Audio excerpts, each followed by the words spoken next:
Suatu ketika hiduplah seorang janda miskin, dan dia memiliki seorang putra, Jack, dan seekor sapi, Belianka. Sapi memberi susu setiap pagi, dan ibu serta putranya menjualnya di pasar, dan begitulah cara mereka hidup.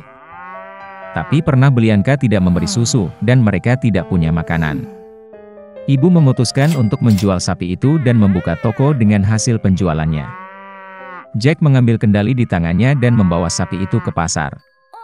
Tidak lama setelah dia tiba, dia bertemu dengan seorang lelaki tua yang luar biasa. Dia bilang dia ingin menukar sapi Jack dengan kacang. Dan dengan kata-kata ini dia mengeluarkan segenggam kacang aneh dari sakunya. Orang tua itu berkata kacang ini ajaib.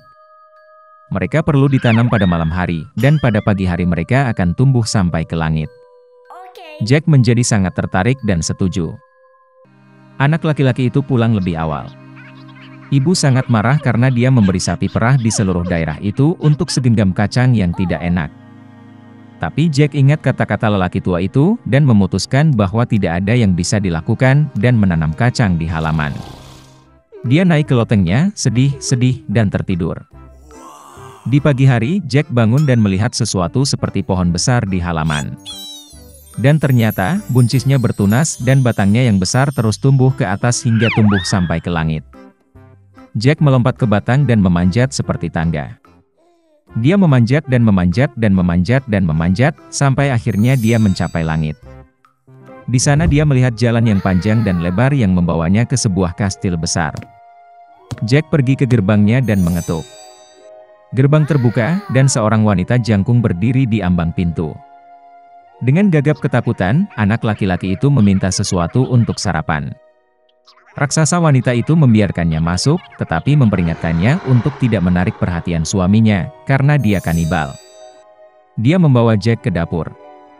Tetapi sebelum dia sempat makan setengah dari sarapannya, tiba-tiba seluruh rumah terguncang karena langkah seseorang. Anak laki-laki itu tidak terkejut, dan langsung melompat ke dalam tungku. Dan pada saat itu juga kanibal memasuki ruangan. Yah, dia sebesar gunung. Kanibal mengeluarkan 2 kantong emas dari peti besar dan duduk untuk menghitung koin.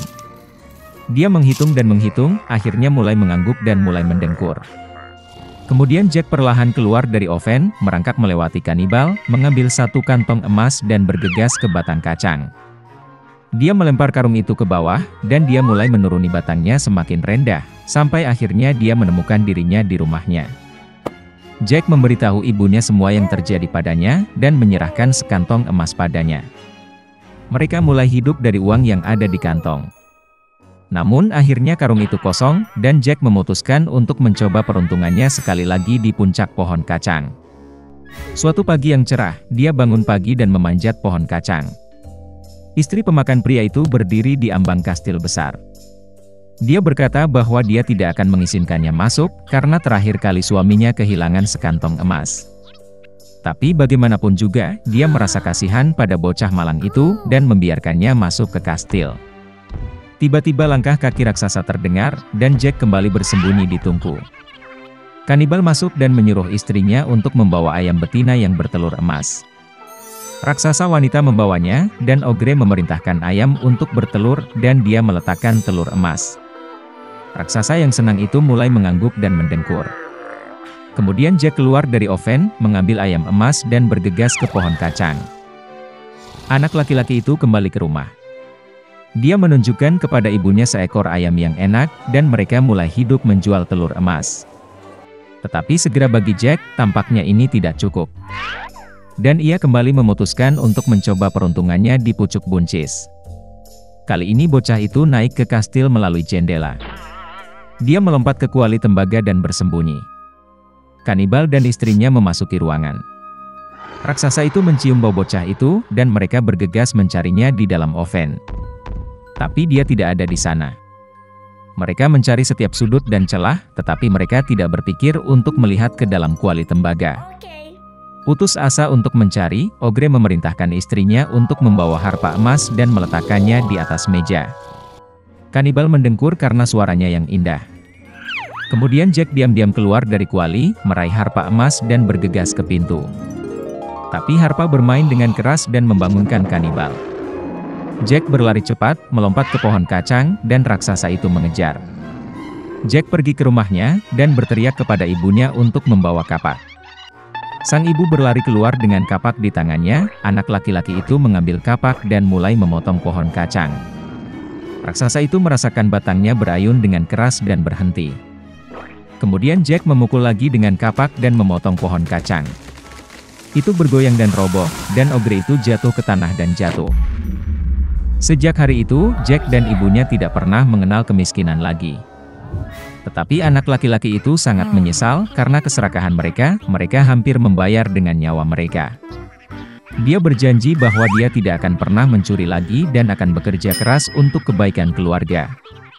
Suatu ketika hiduplah seorang lelaki tua dan seorang perempuan tua di sebuah rumah kecil di pinggir hutan.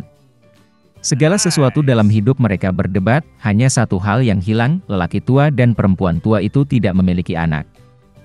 Suatu ketika lelaki tua itu meminta untuk membuat roti jahe dalam bentuk manusia kecil. Wanita tua itu melihat ke dalam gudang, dan hampir tidak ada tepung yang tersisa. Dia mengambil mangkuk, menggosoknya di sepanjang kotak, menyapunya di sepanjang dasar, dan segenggam atau lebih dari 2 genggam dikumpulkan. Wanita tua itu menguleni adonan dengan krim asam, dan ketika dia menggulung roti jahe di atas meja, dia mengambilnya dan membuatnya dalam bentuk seorang pria kecil, dengan lengan, kaki, dengan kepala. Dan taruh di oven. Setelah beberapa saat, wanita tua itu datang untuk melihat apakah roti jahe sudah dipanggang, mengambilnya dan meletakkannya di jendela agar dingin. Pria roti jahe mendingin, berbaring, tetapi tiba-tiba bangkit dan berlari secepat mungkin keluar rumah, dari jendela ke bangku, dari bangku ke lantai, melintasi lantai dan ke pintu, melompati ambang pintu ke beranda, dari beranda ke halaman, dari halaman ke gerbang, lebih jauh dan lebih jauh. Wanita tua itu memanggil suaminya, dan mereka berdua mengejarnya. Tapi tidak mudah untuk menangkap manusia kue jahe. Sekarang dia sudah sampai di ladang di mana para petani sedang mengirik tanaman mereka. Berlari melewati, pria roti jahe berteriak kepada mereka bahwa dia telah melarikan diri dari wanita tua dan pria tua itu, dan dia akan dengan mudah melarikan diri dari mereka juga. Para petani mendengar ini dan mengejarnya. Tapi, tidak peduli seberapa cepat mereka berlari, mereka tidak bisa mengejarnya. Seorang pria roti jahe berlari ke lapangan tempat mesin pemotong rumput sedang memotong rumput. Berlari melewati, dia berteriak kepada mereka bahwa dia telah melarikan diri dari wanita tua itu, dan dari lelaki tua itu, dan dari para petani, dan dia akan dengan mudah melarikan diri dari mereka juga. Para pemotong rumput tidak tahan dengan ejekan seperti itu, semua orang bergegas mengejar si pembuat roti jahe. Mereka berlari secepat yang mereka bisa, tetapi mereka tidak bisa mengejar. Dan ke arah lelaki kecil sapi itu sedang berjalan, dia berteriak kepadanya bahwa dia telah melarikan diri dari wanita tua itu, dan dari lelaki tua itu, dan dari para petani, dan dari mesin pemotong rumput, dan dia akan dengan mudah melarikan diri darinya juga. Sapi itu marah, dan juga mengejar manusia kue jahe itu. Hanya dia yang tidak bisa mengejar. Dan seekor babi bertemu dengannya. Pria kecil itu berteriak bahwa dia telah melarikan diri dari wanita tua itu, dan dari pria tua itu, dan dari para petani, dan dari mesin pemotong rumput, dan dari sapi, dan dia akan dengan mudah melarikan diri darinya juga. Seekor babi memekik dan berlari mengejar. Hanya saja dia tidak bisa mengejar, dia terlalu gemuk. Seorang pria roti jahe berlari di sepanjang jalan, dan seekor kelinci bertemu dengannya. Pria kecil itu berkata bahwa dia telah melarikan diri dari wanita tua itu, dan dari lelaki tua itu, dan dari para petani, dan dari pemotong rumput, dan dari sapi, dan dari babi, dan dia dengan mudah akan melarikan diri darinya juga. Kelinci itu mendengar ini, dan mengejarnya. Dia juga tidak dapat mengejar pria kecil itu, hanya kelinci yang melihatnya. Seorang pria roti jahe berlari, dan seekor serigala bertemu dengannya, "Aku akan memakanmu," kata.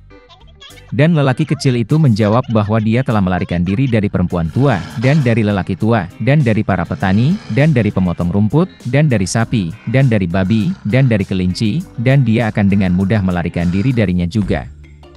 Serigala itu menggeram dan berlari ke arah manusia kue jahe, dan dia menghindar, dan berlari secepat yang dia bisa. Hanya serigala yang melihatnya. Seorang pria roti jahe sedang berlari, dan seekor beruang besar bertemu dengannya. Pria kecilnya tidak takut, tetapi berteriak bahwa dia telah melarikan diri dari wanita tua itu, dan dari lelaki tua itu, dan dari para petani, dan dari mesin pemotong rumput, dan dari sapi, dan dari babi, dan dari kelinci, dan dari serigala, dan dia akan dengan mudah melarikan diri darinya juga. Seekor beruang ganas menghentakkan kakinya, dan mengejarnya. Tapi beruang itu terlalu lambat untuk mengejar si pembuat roti jahe yang cepat. Seorang pria roti jahe berlari, dan seekor rubah bertemu dengannya. Rubah itu sangat licik, tetapi lelaki kecil itu tidak mengetahui hal ini. Oleh karena itu, karena kebiasaan, dia mulai berteriak bahwa dia telah melarikan diri dari wanita tua, dan dari lelaki tua, dan dari para petani, dan dari pemotong rumput, dan dari sapi, dan dari babi, dan dari kelinci, dan dari serigala, dan dari beruang, yang artinya dia akan dengan mudah lari darinya juga.